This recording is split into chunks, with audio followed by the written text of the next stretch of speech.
All right, ladies and gentlemen, we're back. Welcome to another edition of the Kennedy Report. This is part two in a long-form interview with Dr. Kwasniewski. We're going to skip all the introductions and things like that because we did it in the last episode. If you're just tuning into this one, go watch that one.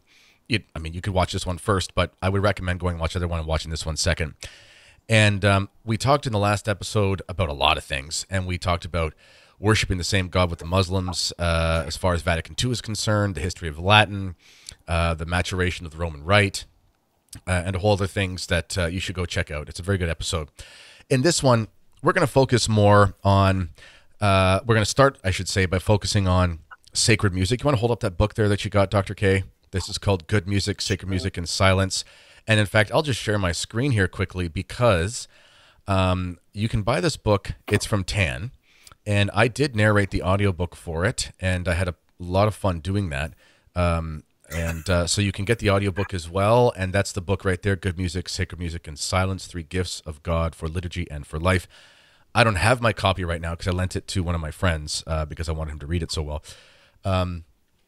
Okay, so that book that you wrote, that we just showed, it's about music, but really it's also a catechesis on the liturgy per se, because sacred music and the liturgy are inseparable. So let's start off, before we get into the sacred music side, let's define what is good music. And let's give some principles there, and then we can sort of chit-chat about that. So what is good music versus not good music?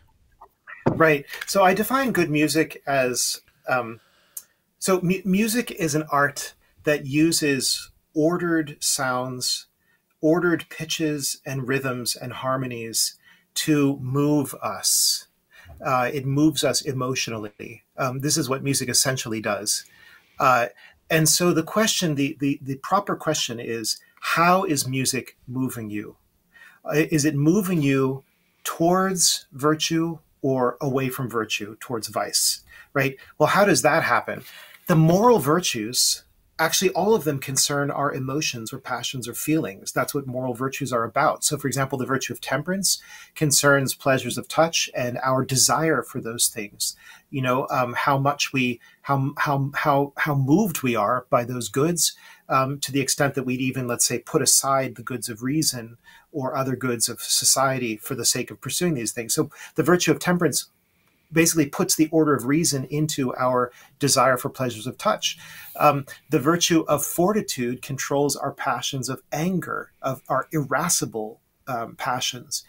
And so music is tapping into the passions necessarily, and it's putting a certain image of itself into those passions. What I mean by that is, and this is something that we know from experience, this is not something that you need some kind of mathematical or scientific proof about. It's something known experientially by everybody universally. If you listen to music that, like, let's say heavy metal music of a certain kind, because there are different kinds of heavy metal, but if you listen to like the classic type of heavy metal music, it's probably going to get you extremely pumped up, and maybe you might feel like breaking things, breaking people's heads, or breaking furniture, or breaking property, or whatever. You know, if you listen to country music, right, it's going to make you sort of bouncy and bubbly, and in your pickup truck and whatever, and so the different types of music actually inspire different kinds of feelings in us. And so really the question comes down to what sort of feelings and what amount of those feelings and what object for those feelings is appropriate for a man and for a Christian, for a good man and for a practicing Christian. And so from that point of view, sort of from that starting point in the first part of this book, I give a critique of, I give it an evaluation, let me put it that way, of different kinds of music, in which I say, look, if the music is stirring up your irascible or your concupiscible appetites in a disordered way, in a way that's making it harder for you to be chaste or harder for you to be meek, then you need to get rid of that music from your life, because it's not helping you to be a good man or a good Christian, right? But if the music that you're listening to elevates your mind, if it elevates your mind to God, that's sacred music. That's that's going to be wonderful. That's going to do wonders for you. But also if it's like good folk music, there is really good authentic folk music. Or if it's classical, what we call classical music, which I don't really like as a term because it's too big of a category. It covers everything, you know, from 1,000 years. But classical music, much of it is very orderly. It's written by people who had a lot of order in their souls, a lot of rationality and virtue, and they're communicating something of the spirit of that beauty of virtue in their music. And so I really am convinced about this. If you listen to Vivaldi, Handel, Bach, Corelli, composers like this, especially Baroque composers, and you get used to them and you begin to enjoy them, which you will by familiarity, your life will be more orderly. Your spiritual and your psychic life will actually end up being healthier, more balanced, more calm, more self-controlled, all of these sorts of things that we pay lip service to, but maybe we don't really want them, you know. but if we want those things, then classical music is going to really help us achieve them. Yeah, I'll tell you a quick background of my journey in music. So I grew up going to a choir and orchestra school. I haven't played the viola in many, many years. I probably could play Ode to Joy still if I did it 1,000 times, but it's been a long time. But I did have this sort of classical education. I was a baritone bass and played the viola, and then eventually, as I got away from that, and I got away from going to mass and all these kinds of things, I got into secular music more and more as I grew up, and listened to a lot of rap and all this sort of stuff. But then when I had my major conversion, interior conversion, I was a baptized Catholic, but when I sort of took the faith seriously, I went to Guadalupe in Mexico and had a come to Jesus moment and all that. And I was not the type of person who would say things like, I think God just spoke to me. I was like, I'm the furthest thing from sort of an emotionalist when it comes to religion. But I remember being in Mexico, and it was actually about a podcast. It wasn't just about music. But I remember saying to a friend of mine, I said, I think God's telling me to stop listening to this podcast or whatever. And it came out of my mouth and I was like, whoa, I just said God spoke to me. What's going on with me? And then when I got back, I said, well, I was emotional. I was at his shrine, and we were visiting the poorest of the poor and the handicapped children, the orphanage, and all those kinds of things. I was just caught up in the zeal of the moment. And I tried to put the podcast on, and it was just this secular podcast I'd listened to for years. And I remember thinking to myself, I'm like, this sounds like I don't know if this works, but it sounds like vinegar in my ears. Like there was something about it where I just said, I can't even listen to it. But a similar thing happened with music. Immediately, my interior life was not ordered, but just the immorality in the lyrics of the music, I just couldn't. So I started listening to Christian rap and that sort of stuff. But then after about a year, even there, it was what I found to be, through research before your book, but you explained it most succinctly, and I'll ask you to comment on that, there was disorder in the syncopated rhythm, which it started to sound, it started to kind of like hurt my head when I would hear the actual rhythms. Can you speak to the importance of being careful about certain rhythms?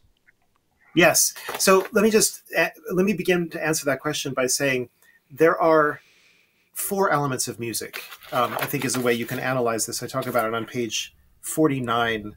4 elements of music. The most basic element is rhythm. If you don't have some kind of rhythm at its simplest is a repeated pattern of sounds. So if you don't have that, even let's say African drumming or something, then you have no music, nothing that can be called music, right? If somebody just plays a pitch like middle C and nothing else, that's not music. It's just a pitch, right? So you only have music when something starts happening over a period of time. And typically most of the music we listen to, most of the music that's ever been written, falls into rhythmic patterns, right?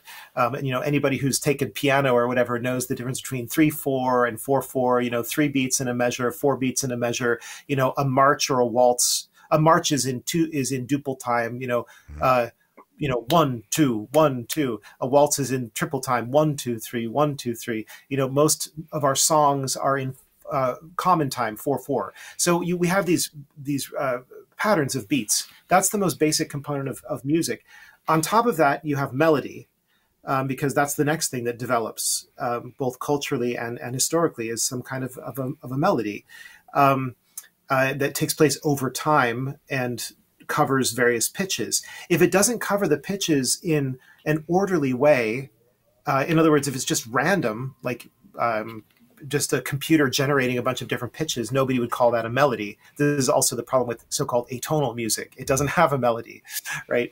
And then on top of that is harmony. On top of that, in the sense that once you have rhythm and melody, then you can start to add more voices, more instruments, and you can add chords, or you can add polyphony, multiple voices to the music, and then that brings about this richness that we call harmony, right?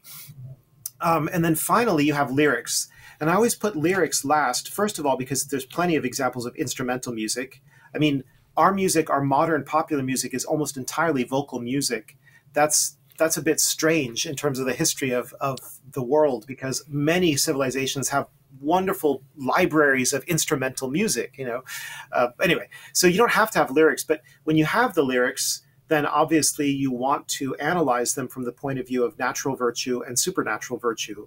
Are these lyrics that you're putting into your soul, because whatever goes into your ear goes right into your soul and it forms your character? Is it talking about immoral lifestyles? Are these lyrics the kind of lyrics that you could, without blushing, tell your mother, either your earthly mother or your heavenly mother? I mean, if you can't, then you shouldn't be listening to it. It's garbage. It's bad for your soul. It's like junk food for your soul, All right, so that's just to give the 4 levels.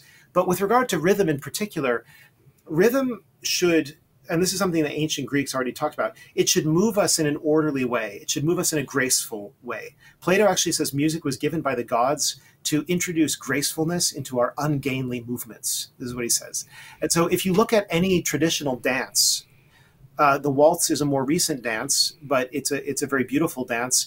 But there are many English country dances. There's the Virginia reel. There are all kinds of square dances. All of these traditional dances are actually, if they're done properly, they're very graceful. They're beautiful to watch. They're fun to be in.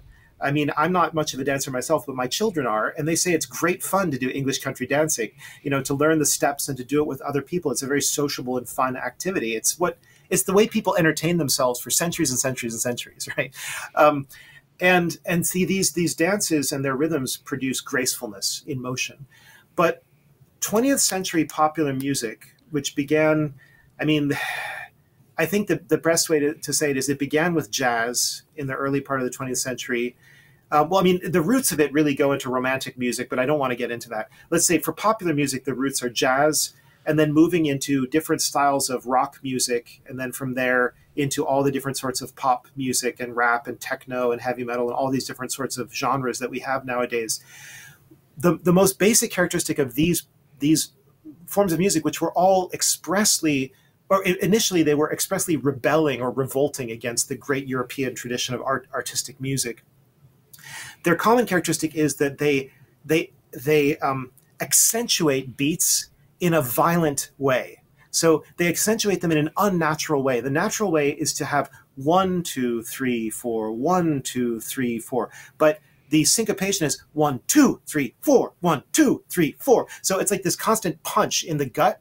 And the effect that has is that the music is it's exciting, and it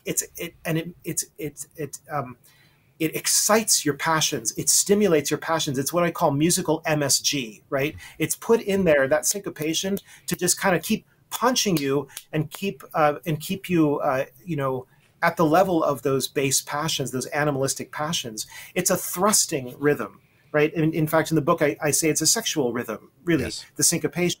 It's a thrusting rhythm. And this is why I mentioned Elvis Presley. Elvis Presley was the first pop musician to dance in a way that corresponded to the syncopated rhythm by pumping his hips. And he famously appeared on the Ed Sullivan TV show, but they wouldn't show his hips because they thought it was so disgusting what he was doing with his hips in public, right? This is a public place. You don't do this with your hips. It was very explicit, right? So that's baked into syncopated music. And then something even worse happens when you get to some more recent types of music where every beat is accentuated, bam, bam, bam, bam, like some of the modern dance music in the nightclubs, right? Where it's like a constant assault on you you're being pummeled by this rhythm, and it's suppressing rational thought. It's suppressing the higher faculties of your human nature, and it's trying to make you live as much as possible on a barbaric elemental level. That's what it's trying to do, and I think it succeeds. You know, when you see how people behave, it succeeds. Yeah, it's funny. So I got married relatively young. I had just turned 24. We would have been married younger if we had been raised Catholic. We had the intuition. We just didn't have the guidance. Anyway, point being, so I never really got into the nightclub culture because I started dating my wife when I was 19, and nightclubs are where people go to meet a girl. And I'd already had my future wife, and I didn't want to do that. And but I remember the odd time I'd get dragged. You know, I was playing football in university and stuff. I'd get dragged, and okay, fine, I'll come. I was never drinking very much, so I had the worst time, and I was like, this is the worst. And then eventually, as we got married, we started hanging around with married couples, which was way better. And, you know, I just realized how much I loved going to a pub where there was music playing and people could go dance if they wanted to, but you could also just sit and have a conversation. And the funny thing about, and I'm sure the music wasn't perfect, but it was, you know, sort of more Irishy, you know, sort of Celtic-y inspired music. Even if it was loud, you could still talk because it wasn't distracting. And that's the big difference is if I put on a song that has a syncopated rhythm, I immediately start to feel it in my chest, and I can't even concentrate on what I don't put on the music, but if it's on, I can't even concentrate on what I'm doing. Where if I was around some traditional Celtic music, it could be blaring. It could be so loud, but there's something natural about it where I can literally, if I want, I can tune it out and I can talk. There's a spiritual quality to the music. Yes. I agree with that. And I mean, I would say, and I talk about this too in the book, that amplification is really one of the worst things that ever happened to the art of music, because when you can project someone's voice or instrument in a gigantic way, in an unnaturally massive way, so that it can reach thousands of people, or for that matter, can just completely submerge a room in noise, right? What you lose is the human quality of the voice, the human quality of instruments, you know, of folk instruments, acoustic instruments, which have a great beauty to them. And they when you amplify these things, it's basically like shouting. It's the musical equivalent of shouting all the time. And that's what I think you and I experience, and many people experience when we go into restaurants or cafes, where you literally can't think, let alone have a conversation, because you're being blasted from every side. The world would be so much of a better place without speakers, without amplification of any kind. And by the way, I say that too about church. Amplifiers in church and speakers in church are a really bad idea, but I'm not going to go into that because that's kind of a digression. The other thing I want to point out is Ratzinger makes this point, that it's not surprising that pop music and rock music go together so often with drinking and drugs, right? Why is that the case? Because when people drink and get drunk, when they take drugs, they're trying, Ratzinger says, they're trying to escape their rationality. They're trying, in a misguided way, they're trying to have an experience of transcendence. They want to get out of themselves. But what they end up doing is they just end up plunging themselves into the lowest and least human part of themselves, right? With all of the bad behavior that goes along with that. What they really need, what they really long for, what they were created for, was an experience of divine transcendence, of religious ecstasy, you might say, the kind of thing that is the beatific vision in its perfection, but also what God gives us little tastes of throughout our life. And certainly at the traditional Mass, right? You have sometimes this sense of like really being taken out of yourself. Like you forget about yourself, and you're experiencing a little taste, a little foretaste of what it must be like to contemplate God in heaven and to be completely happy, right? That's the experience we were made for, not this artificial drug-induced fake transcendence that people are going for. Yeah, and for those listening or on Spotify or iTunes or watching this on YouTube, one of the big hurdles for people is their workout or running music. So I am not a natural born runner. When I'm lean, I tip the scales at 240 pounds. I joke I'm a recovering fullback. It's just I was made to run through things, not run around them. And but I go running, around my neighborhood and stuff, and I try to keep my weight down. And so what I listen to the pipes of, there's playlist on Spotify. It's called The Bagpipes of Scotland. And there's tons of rhythm in it, and there's tons of things that get you excited, but the rhythm is not unnatural. And I actually find it helps me run better because my movements and my heartbeat are not in contradiction to what I'm actually hearing in the music. So it's actually sort of this very simpatico relationship where it encourages me to go longer in my runs without having this feeling of exasperation, Yeah. which I would get if I were listening to something else. So there is music out there for workout people. Pick up there's lots of good stuff. There's a ton of Baroque and classical period pieces that are very exciting, very fast paced, very driving, if I could put it that way. There's just a ton of it out there. The problem is, and I address this in the book, is that there's so much ignorance. People are badly educated. This is just a modern phenomenon. Everybody is badly educated with regard to the faith, with regard to history, with regard to philosophy, whatever it might be. And so we all need to educate ourselves. Basically, we need to be in the mode of self-educators till the day we die. That's just part of being a rational animal. We should want to keep learning, even if we didn't have a bad education. But if we had a better education, then we need to do it even more. And so one of the things I did in here is I actually gave very concrete suggestions, like playlists of, here are pieces that you will probably enjoy if you listen to them, or, here's a place to begin. In my experience when teaching university students music, they would often say something like, I'm open to learning about classical music, so-called classical music, because it's actually Renaissance, Baroque, classical, Romantic, modern, all these different periods. I'm open to it, but I have no idea where to begin. I really have no idea where to begin. Well, this is what I'm trying to help people to do. You need to get used to it. You need to give yourself a chance. Let me just give a parallel here that I find very striking. I'm sure you've done this to people.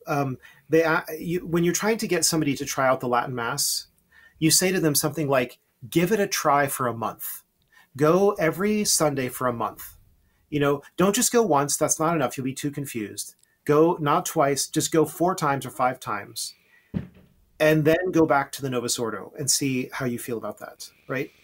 And, of course, there are some people for whom that does nothing, but there are many, many people who, after 4 or 5 times of the Latin Mass, they started to kind of perceive what's going on there and why it is the way it is. And then they go back to the Novus Ordo, and suddenly things that they hadn't noticed before are shocking to them, like the noise of it and the constant verbosity, the lack of silence, the lack of reverence, the casualness, all this stuff. It just it hits them like, oh my gosh, I can't believe that I've been doing this, And so the same thing is true about music. I used to challenge my students. I used to say, have a rock-free or a pop-free Lent.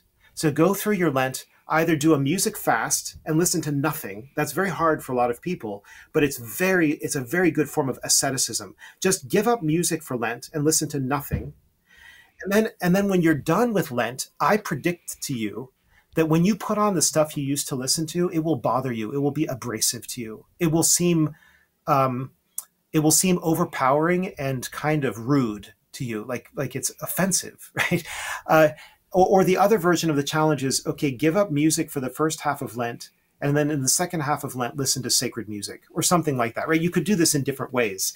But my whole point is that I find it interesting. There's this parallel. If you could just wean yourself long enough from the bubble gum, so to speak, of our culture or of our church, and expose yourself to something deeper and more real and more beautiful, you will awaken to it, and you will start to desire it.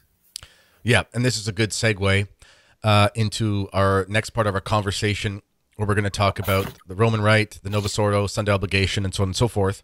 And I'll end with just a quick story here that plays into what we're saying. So we started attending the traditional Latin Mass in 2018. We had committed to going only to the traditional Latin Mass by, I think, around the fall of 2018. And we had to go. We were roped into going to this Novus Ordo thing back when I was sort of allowed to be spoken of in my diocese. I was asked to be a sponsor for some marriage prep thing. And we were asked like 9 months out, and we just said, okay, fine, we'll go to this thing, whatever. We didn't even think about it. And it was, I think it was like January of 2020 or something like that. And so it was at a Novus Ordo parish, which is a beautiful parish, and it has all the high altar and everything. It's missing the communion rail, and it has the silly table altar, but they installed TV screens. Anyway, don't get me started. but they specialize in praise and worship music, so called, at this parish. And my wife, she's wearing her veil. I'm dressed like I'm actually at mass. I'm wearing a coat and tie or whatever. And at that time, we only had, I think we just had 4 children at the time. And we had got our kids completely acclimated to the old mass and all those sorts of things. And here we are, we walk in, and everyone was talking before mass and all these kinds of things. And they start playing the praise and worship with the drums and the whole thing. And my son, he's my oldest now, he's 8. At the time, he was a 4, I think. And he starts dancing around, because that's what you do when you're at a party, you dance. And he looked up at my wife, and he said to her, "Is God in this church too?" Now, I don't know if this was some mystical insight where he was saying he didn't feel God there, or if he was just wondering, this is a different church. Is this where God is also? Either way, we said to ourselves, out of the mouths of babes comes the truth. Yeah. He's recognizing that there's something completely different. They're acting different. They're not behaving, and so on and so forth. So either he's going to get swept up in this because he likes going to a rock concert on Sundays, or he recognizes implicitly that something's wrong here. So this plays into, we're going to talk about a more of a controversial subject here, ladies and gentlemen, about the idea that we have a Sunday obligation, and therefore, no matter what, we have to go to whatever parish is available, because if we don't do that, we're committing some sort of grave mortal sin. So let's maybe go back sort of to the first principles of this. And you did a series of this on your Substack, but it's also in this book. It's a full chapter called "Bound by Truth," and it's on Sunday obligation or what is it? Something like moral obligation. Sunday Mass obligation in a time of liturgical crisis. Okay, so let's break down the principles of why we even have a Sunday obligation, and what it means to be obliged, and when one can be not even dispensed, but where the obligation cannot bind because of exigent circumstances. Yeah. So, I mean, the basic place to begin is the difference between negative precepts and positive precepts. So negative precepts are like, thou shalt not kill, thou shalt not commit adultery, thou shalt not steal. These bind always and everywhere, universally, exceptionlessly. There's no exception to them, which, by the way, is the reason why Amoris Laetitia is such a huge problem. Okay? Yes. Because it actually it contradicts what John Paul II taught in Veritatis Splendor about the universal exceptionless moral norm concerning that intrinsically evil acts. Okay? So when you're dealing with intrinsically evil acts, you may never do them. You never have any permission to do them. However, positive precepts are telling you to do something, like honor your parents or honor God in worship. And these are more open-ended by their nature. They have to be determined, first of all, when you're doing it, how you're doing it. And also, you don't have to do it all the time. You can't do it all the time. Like, you can't constantly be honoring your parents actively. You can have a disposition to do so, but you can't actually be doing that all the time. And you can't actually be worshiping God all the time. So there has to be a determination of a positive precept. And moreover, the positive precept binds you when it's able to be done, when you're able to get to the church, or when you're able to get to your parents, and when there's no impediment that relieves you of that obligation, right? So, there can't be relief from a negative prohibition, but there can be relief from a positive precept. And so then you get to, there are obvious examples, like if you're sick or you're taking care of a sick person, or if the weather's really horrible, you don't have to go to church, even when there's a standing obligation. And why? Because you no longer fall under that obligation. You can't be expected to do something which is physically impossible or even morally impossible. And this is where you get to some very interesting examples that people don't think about. For example, I quote in my chapter a whole bunch of moralists. These are pre-Vatican II moralists, like Father Herbert Yona, Father Henry Davis, Father John McHugh, and Charles Callan. And they will say something like, if you don't have suitable clothes, you don't have to go to Mass. Now, I mean, obviously you have to get the clothes eventually, but if you happen to not have them, or if you'd be embarrassed because the banns of your marriage are going to be announced. I mean, I don't really know what he's thinking about, but evidently this was an issue for some people. Yeah. He says, if women are embarrassed to go because they're in a late stage of pregnancy, they don't need to go. Servants don't have to go if their employers tell them not to go. He says wives shouldn't go if their husbands don't want them to go. I think what they have in mind is something like a Protestant husband who says, I don't want you to go to mass. So the moralists talk about lots of different situations where this precept, which is very serious, it's a very grave binding precept, but where it doesn't apply to you. Okay. And one of the examples one of the phrases they use is, if there is spiritual harm either to yourself or to another, you don't need to go to mass. Okay. Well, I don't know about you, but I have been to plenty of Novus Ordo masses, and I've seen plenty more online, that would be a definite spiritual harm to yourself or to your children to go there. You don't have to go there. Don't let anybody tell you that you have to go there. Right. So I back up this argument. Let me just jump in here though, because this is one thing. So years ago, I did a podcast with Tim Flanders. We've done 100 together, but we did one on his channel, and it was in 2020 because I recounted a story how after Mass, oh my goodness, the lockdown here was so insane. I can't remember which lockdown we were in, but somehow we went to Mass. I think it was like restricted to 50 people or something. We went to Mass in the falls. This is just before the election, and there was we did a lot of driving during the COVID lockdowns because we lived in the city. We now live out in a rural community in the country. Thankfully, we wanted to get out of the city. But at the time, we would just leave the city all the time to go where the sane people were and where there was no people, to be honest. And so there was this individual out on the highway, and it's a farm, and they had a Donald Trump sign, and I thought it was hilarious because I know Trump's not perfect, but I like Trump for as much as he upsets the leftists. That's what I think I love about him so much. And there was a sign, and it was Trump 2024, no more BS. I won't say the word, but I thought it was hilarious. And I said, you know what? You never see this in Canada. Let's go find this. We'll take a picture of it. We'll send it to some friends. It's something to do. So I said, while we were, and this was on a Monday morning podcast, and I said, well, on the way, we stopped and we got some food in a drive-through. And someone in the comments said, well, that's a mortal sin because you shopped on Sundays. And I thought to myself, I said, okay, I understand that like we were anyway, and I'm finding myself explaining, and I said, well, we needed to eat. He's like, well, that's okay. And I thought, well, hold on, one sec. What has happened here where I'm reading these old books and they're talking about on Christmas Day, they go to the baker to get their bread. And I'm like, this is in Christendom and whatever. Point being, you make the point in this book that after the council, we lost so many of the legitimate commandments of the church in the practical sense that conservatives sort of held on to these things they could hold on to. It's like, well, if the mass is going to be terrible, we still have to go. That's still there. It was almost this overemphasis. Whereas you compare this to these, we wouldn't call them traditionalists. They were just regular Catholics 100 years ago. And listen to some of these dispensations, let's call it. One may miss Mass for the sake of a pleasure trip once or twice if he has no other opportunity during the year. Right there, that's hilarious because, anyway, people will think you got whatever. Or if it's the last opportunity he will ever have for a certain excursion. It doesn't even define the excursion. It could be, my friends want to go on a canoe trip in Northern Ontario, and we're going to go portaging in Algonquin Park for 2 weeks.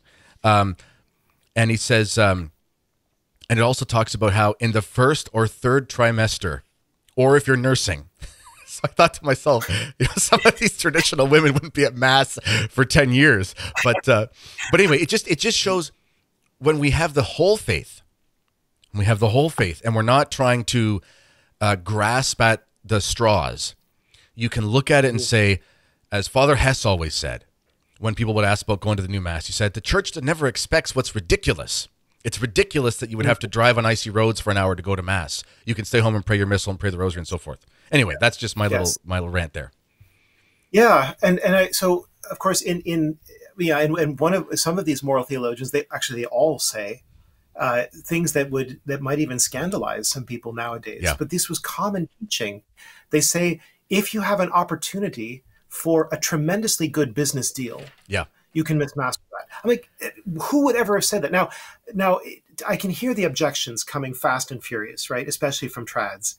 that's laxism. That's so lax. You can't have this kind of attitude. People would give themselves excuses all the time.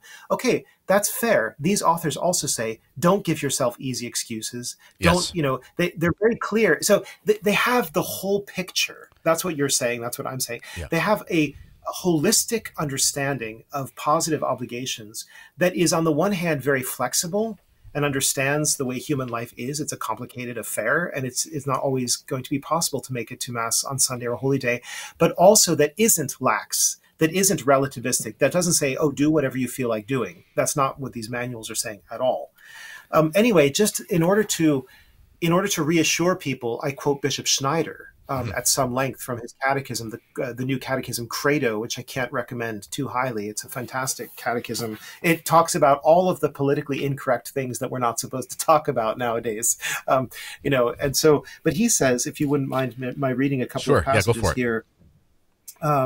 He says,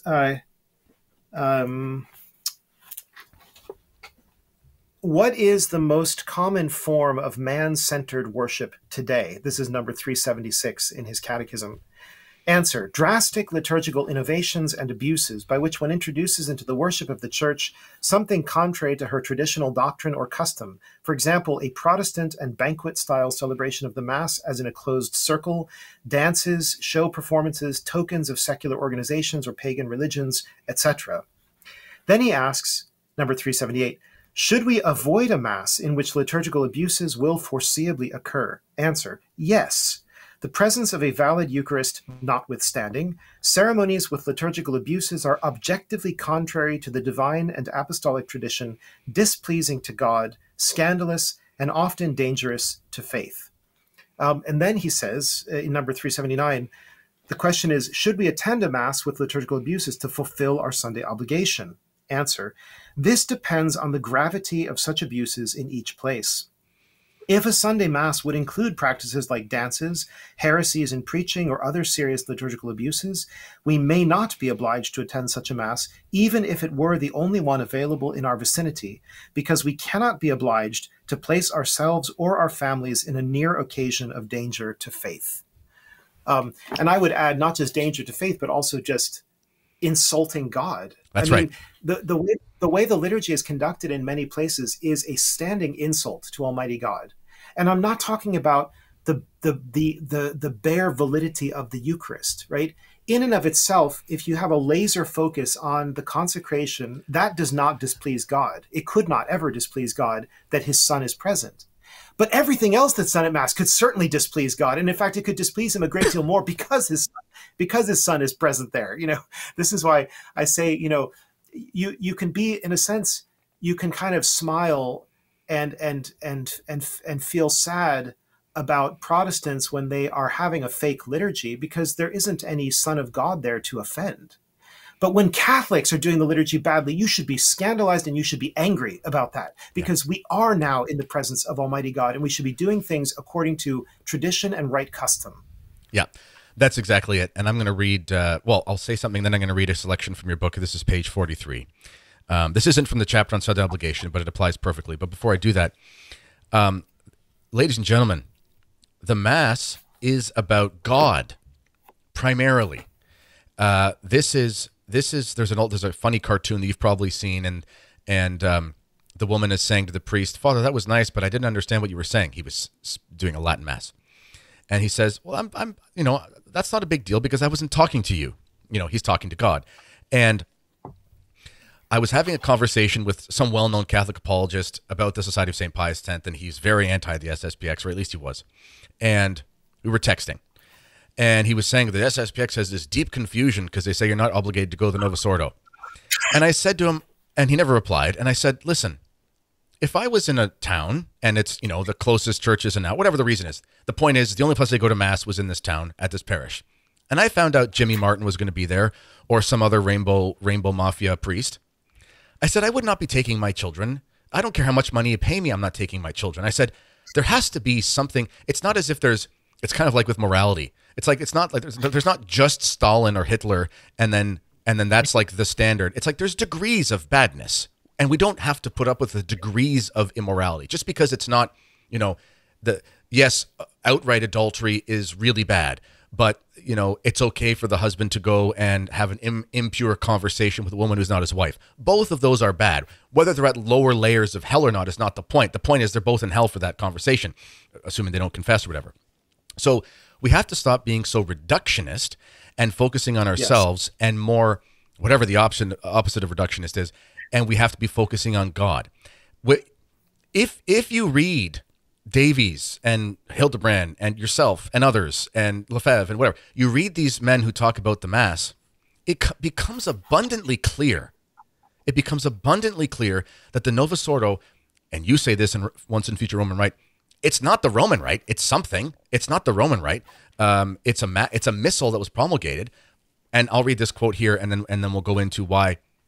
Because people will always say to me, well, Kennedy, what if there's a reverent Novus Ordo? But that's missing the point too. And I'll read this comment from you here.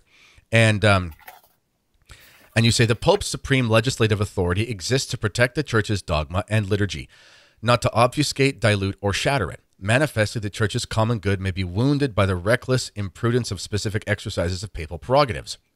While the missal is not evil per se, the missal of Paul VI, that is, nothing actually false or blasphemous is stated in it or required by it, it is nevertheless abhorrent in how it wounds the Church peripherally and accidentally through its discontinuities, ambiguities, omissions, and rubrical inadequacies. This is why a traditionalist cannot accept its legitimacy and will find its licitness to be at least questionable. So when someone says to me, well, Kennedy, come on, there's the Unicorn Novus Ordo. I've never been to one. I think there's two in Canada. Kennedy, I said, I'm sorry, it still falls under the problem here, because I know the priest saying it, just like Cardinal Ottaviani knew this, is at risk of imbibing a Protestant spirit. And that was about the Latin Novus Ordo text, not the actual practice of it. So there's going to be spiritual harm to someone for that, whether it's immediate or over long term. So maybe you can speak to why we can't be muscled into these, well, you can have an exception to this principle, because the principle still applies. Sure.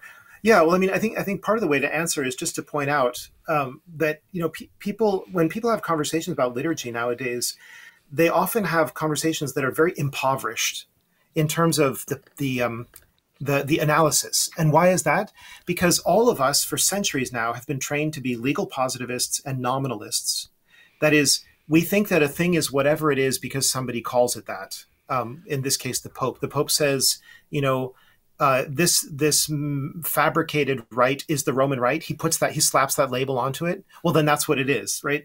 That's pure nominalism. It's yes, recognizing that things don't actually have definitions. They don't have natures. They don't have essences. They don't have characteristics. It's just whatever the heck somebody in authority decides to call it. That's what it is.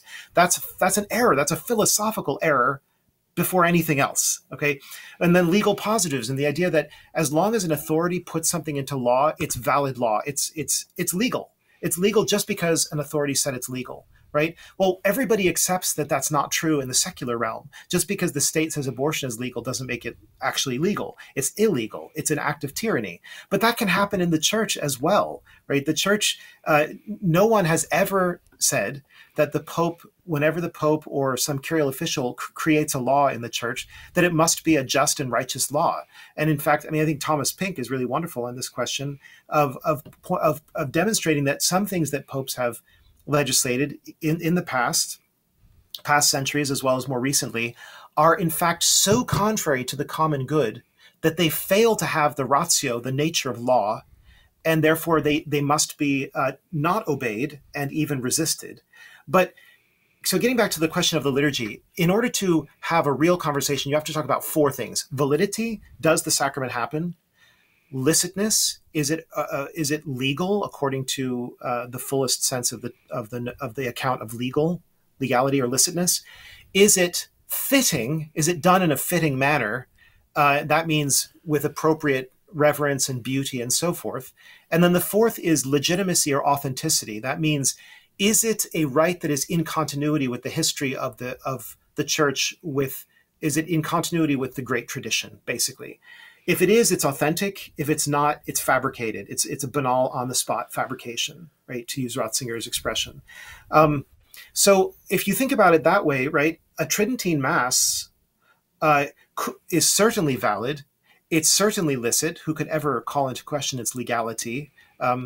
It is authentic, no question about it. But it could be done in an unfitting way. For example, if a priest gabbled through it in 15 minutes, or if he was sloppy with the rubrics, that would be an unfitting Tridentine Mass, right?